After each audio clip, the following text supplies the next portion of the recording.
Level 1, Charleston. Down, right. Fantastic.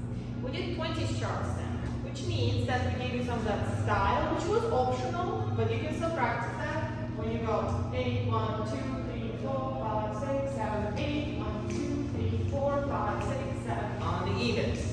Can you practice shifting your weight and lifting off a little bit? One foot at a time. And then you can do basic with it. We all did that same basic. All right, forward. Left back. All right, forward.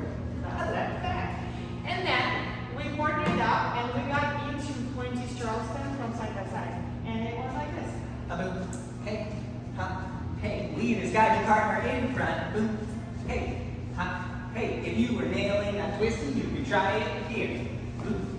Ha. Hey. Hey. But just one of you is totally fine. Then we added a little turn. Boom. Get ready. Catch. Hey. Hey. Boom. Fine. And then you can bring your follower back to side by side. Catch. Whee. Boom. Hey. Hey. What do we do? Yeah, can we show that turn? Just go this way so they can see us. Yeah. Boom. Hey. Boom. Hey. Hey. Boom. You ready? Catch. Go. Boom. Hey. And that's everything. See ya later.